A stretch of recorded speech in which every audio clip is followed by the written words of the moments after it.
प्रणाम सभी को। आइए आज गीता के अध्याय 4 और श्लोक 40 से शुरू करते हैं। संबंध जो ज्ञान प्राप्ति का अपात्र है ऐसे विवेकहीन संशयात्म मनुष्य की भगवान आगे के श्लोक में निंदा करते हैं। अज्ञ श्वचा श्रद्धान श्वच संशयात्मा विनश्यति नान्य लोकोस्ति न परो न सुख संशयात्मन। विवेकहीन और श्रद्धा रहित संशयात्मा मनुष्य का पतन हो जाता है। ऐसे संशयात्मा मनुष्य के लिए न यह लोक है, न परलोक और न सुख ही है। व्याख्या। अज्ञ श्वचा श्रद्धान शुच संशयात्मा विनश्यति। जिस पुरुष का विवेक अभी जागृत नहीं हुआ है तथा जितना विवेक जागृत हुआ है उसको महत्व नहीं देता, और साथ ही जो अश्रद्धालु है, ऐसे संशय युक्त पुरुष का पारमार्थिक मार्ग से पतन हो जाता है। कारण कि संशय युक्त पुरुष की अपनी बुद्धि तो प्राकृत शिक्षा रहित है और दूसरे की बात का आदर नहीं करता, फिर ऐसे पुरुष के संशय कैसे नष्ट हो सकते हैं? और संशय नष्ट हुए बिना उसकी उन्नति भी कैसे हो सकती है? अलग अलग बातों को सुनने से यह ठीक है कि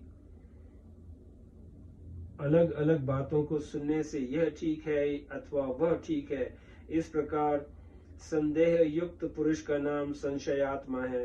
पारमार्थिक मार्ग पर चलने वाले साधक में संशय पैदा होना स्वाभाविक है, क्योंकि वह किसी भी विषय को पढ़ेगा तो कुछ समझेगा और कुछ नहीं समझेगा। जिस विषय को कुछ नहीं समझते उस विषय में संशय पैदा नहीं होता, और जिस विषय को पूरा समझते हैं उस विषय में संशय नहीं रहता। अतः संशय सदा अधूरे ज्ञान में ही पैदा होता है। इसी को अज्ञान कहते हैं। अज्ञान का अर्थ ज्ञान का अभाव नहीं है। अधूरे ज्ञान को पूरा ज्ञान मान लेना ही अज्ञान है। कारण कि परमात्मा का ही अंश होने से जीव में ज्ञान का सर्वथा अभाव हो ही नहीं सकता। केवल नाशवान असत्य की सत्ता मानकर उसे महत्व दे देता है। असत्य को असत्य मानकर भी असत्य से विमुख नहीं होता, यही अज्ञान है। इसीलिए मनुष्य में जितना ज्ञान है, यदि उस ज्ञान के अनुसार वह अपना जीवन बना ले तो अज्ञान सर्वथा मिट जाएगा और ज्ञान प्रकट हो जाएगा। कारण कि अज्ञान की स्वतंत्र सत्ता है ही नहीं। इसीलिए संशय का उत्पन्न होना हानिकारक नहीं है, प्रत्युत संशय को बनाए रखना और उसे दूर करने की चेष्टा न करना ही हानिकारक है। संशय को दूर करने की चेष्टा न करने पर वह संशय ही सिद्धांत बन जाता है। कारण कि संशय दूर न होने पर मनुष्य सोचता है कि पारमार्थिक मार्ग में सब कुछ ढकोसला है, और ऐसा सोचकर उसे छोड़ देता है तथा नास्तिक बन जाता है। परिणाम स्वरूप उसका पतन हो जाता है। इसीलिए अपने भीतर संशय का रहना साधक को बुरा लगना चाहिए। संशय बुरा लगने पर जिज्ञासा जागृत होती है, जिसकी पूर्ति होने पर संशय विनाशक ज्ञान की प्राप्ति होती है। साधक का लक्षण है खोज करना। यदि वह मन और इंद्रियों से देखी बात को ही सत्य मान लेता है तो वहीं रुक जाता है, आगे नहीं बढ़ पाता। साधक को निरंतर आगे ही बढ़ते रहना चाहिए। जैसे रास्ते पर चलते समय मनुष्य यह न देखे कि कितने मील आगे आ गए, प्रत्युत यह देखे कि कितने मील अभी बाकी पड़े हैं, तभी वह ठीक अपने लक्ष्य तक पहुंच जाएगा। ऐसे ही साधक यह न देखे कि कितना जान लिया, अर्थात अपने जाने हुए पर संतोष न करे, प्रत्युत जिस विषय को अच्छी तरह नहीं जानता उसे जानने की चेष्टा करता रहे। इसीलिए संशय के रहते हुए कभी संतोष नहीं होना चाहिए, प्रत्युत जिज्ञासा अग्नि की तरह दहकती रहनी चाहिए। ऐसा होने पर साधक का संशय संत महात्माओं से अथवा ग्रंथों से किसी न किसी प्रकार से दूर हो ही जाता है। संशय दूर करने वाला कोई न मिले तो भगवत कृपा से उसका संशय दूर हो जाता है। विशेष बात, जीवात्मा परमात्मा का अंश है। ममय वांशो जीवलोके, गीता। इसीलिए जब उसमें अपने अंशी परमात्मा को प्राप्त करने की भूख जागृत होती है और उसकी पूर्ति न होने का दुख होता है, तब उस दुख को भगवान सह नहीं सकते। अतः उसकी पूर्ति भगवान स्वतः करते हैं। ऐसे ही जब साधक को अपने भीतर स्थित संशय से व्याकुलता या दुख होता है, तब वह दुख भगवान को असह्य होता है। संशय दूर करने के लिए भगवान से प्रार्थना नहीं करनी पड़ती, प्रत्युत जिस संशय को लेकर साधक को दुख हो रहा है, उस संशय को दूर करके भगवान स्वतः उसका वह दुख मिटा देते हैं। संशयात्मा पुरुष की एक पुकार होती है जो स्वतः भगवान तक पहुंच जाती है। संशय के कारण साधक की वास्तविक उन्नति रुक जाती है, इसीलिए संशय दूर करने में ही उसका हित है। भगवान प्राणी मात्र के सुहृद हैं, सुहंद सर्वभूता नाम। गीता। इसीलिए जिस संशय को लेकर मनुष्य व्याकुल होता है और वह व्याकुलता उसे असह्य हो जाती है, तो भगवान उस संशय को किसी भी रीति उपाय से दूर कर देते हैं। गलती यही होती है कि मनुष्य जितना जान लेता है उसी को पूरा समझकर अभिमान कर लेता है कि मैं ठीक जानता हूँ। यह अभिमान महान पतन करने वाला हो जाता है। नान्य लोकस्ति न परो न सुख संशयात्मन।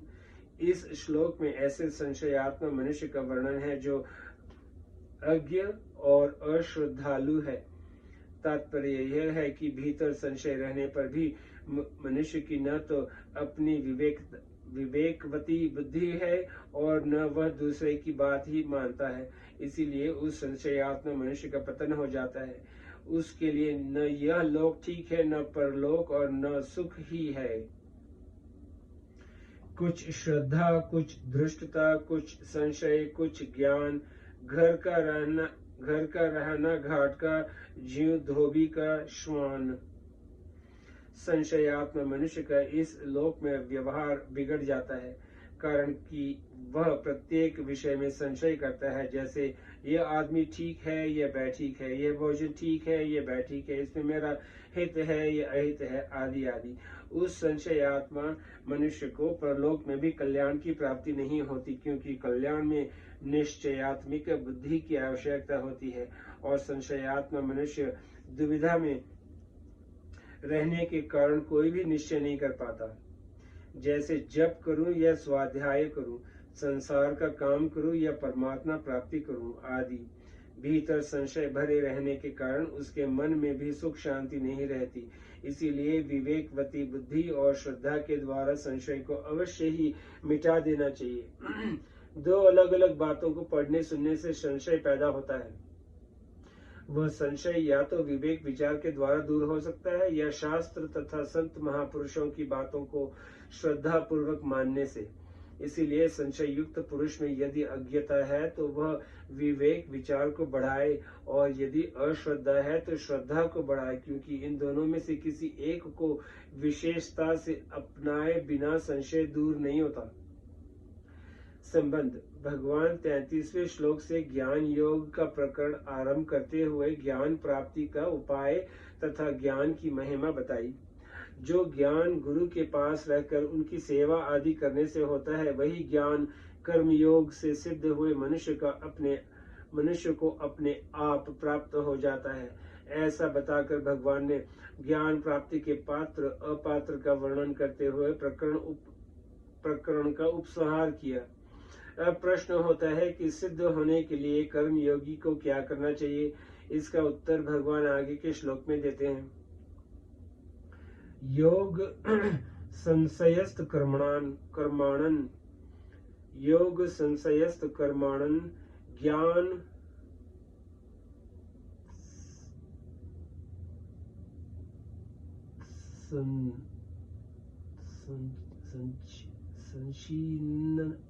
संचिन्नन ज्ञान संचिन्नन संशयम आत्मवंत न कर्माणि निबध्नन्ति धनंजय। क्षमा करना अगर ये मैंने श्लोक बराबर से नहीं पढ़ा। हे धनंजय, योग मतलब समता के द्वारा जिसका संपूर्ण कर्मों से संबंध विच्छेद हो गया है और ज्ञान के द्वारा जिसके संपूर्ण संशयों का नाश हो गया है, ऐसे स्वरूप परायण मनुष्य को कर्म नहीं बांधते। व्याख्या। योग संशयस्थ कर्माणम शरीर, इंद्रियां, मन, बुद्धि आदि जो वस्तुएं हमें मिली है और हमारी दिखती हैं, वे सब दूसरों की सेवा के लिए ही है, अपना अधिकार जमाने के लिए नहीं। इस दृष्टि से जब उन वस्तुओं को दूसरों की सेवा में उनका ही मानकर लगा दिया जाता है, तब कर्मों और वस्तुओं का प्रवाह संसार की ओर ही हो जाता है और अपने में स्वतः सिद्ध समता का अनुभव हो जाता है। इस प्रकार योग समता के द्वारा जिसने कर्मों से संबंध विच्छेद कर लिया है, वह पुरुष योग संशयस्त कर्मा है। जब कर्म योगी कर्म में अकर्म तथा अकर्म में कर्म देखता है, अर्थात कर्म करते हुए अथवा न करते हुए दोनों अवस्थाओं में नित्य निरंतर संगन रहता है, तब वही वास्तव में योग संन्यस्त कर्मा होता है। ज्ञान संचिन्न संशयम। मनुष्य के भीतर प्राय ये संशय रहते हैं कि कर्म करते हुए ही कर्मों से अपना संबंध विच्छेद कैसे होगा, अपने लिए कुछ न करे तो अपना कल्याण कैसे होगा आदि। परंतु जब वह कर्मों के तत्व को अच्छी तरह जान लेता है, कर्मों के तत्व का वर्णन इसी अध्याय के 16वें से 32वें श्लोक तक प्रकरण में विशेषता से हुआ है। इसमें भी 18वां श्लोक मुख्य है। तब उसके समस्त संशय मिट जाते हैं। उसे इस बात का स्पष्ट ज्ञान हो जाता है कि कर्मों और उनके फलों का आदि और अंत होता है, पर स्वरूप सदा ज्यों का त्यों रहता है। इसीलिए कर्म मात्र का संबंध पर संसार के साथ है और स्वरूप के साथ बिल्कुल नहीं। इस दृष्टि से अपने लिए कर्म करने से कर्मों के साथ संबंध जुड़ जाता है और निष्काम भाव पूर्वक केवल दूसरों के लिए कर्म करने से कर्मों से संबंध विच्छेद हो जाता है। इससे सिद्ध होता है कि अपना कल्याण दूसरों के लिए कर्म करने से ही होता है, अपने लिए कर्म करने से नहीं। आत्मवंतम कर्मयोगी का उद्देश्य स्वरूप बोध को प्राप्त करने का होता है, इसीलिए वह सदा स्वरूप के परायण रहता है। उसके संपूर्ण कर्म संसार के लिए ही होते हैं। सेवा तो स्वरूप से ही दूसरों के लिए होती है। खाना पीना, सोना बैठना आदि जीवन निर्वाह की संपूर्ण क्रियाएं भी दूसरों के लिए ही होती है, क्योंकि क्रिया मात्र का संबंध संसार के साथ है, स्वरूप के साथ नहीं। न कर्माणि निबध्नन्ति। अपने लिए कोई भी कर्म न करने से कर्मयोगी का संपूर्ण कर्मों से संबंध विच्छेद हो जाता है, अर्थात वह सदा के लिए संसार बंधन से सर्वथा मुक्त हो जाता है। गीता। कर्म स्वरूप से बंधन कारक है ही नहीं। कर्मों में फलेच्छा, ममता, आसक्ति और कृतत्वाभिमान ही बांधने वाला है। संबंध पूर्व श्लोक में भगवान ने बताया कि ज्ञान के द्वारा संशय का नाश होता है और समता के द्वारा कर्मों से संबंध विच्छेद होता है। अब आगे के श्लोक में भगवान ज्ञान के द्वारा अपने संशय का नाश करके समता में स्थित होने के लिए अर्जुन को आज्ञा देते हैं। नमस्ते। आज यहीं समाप्त करते हैं, फिर कल श्लोक 42 से शुरू करेंगे। प्रणाम।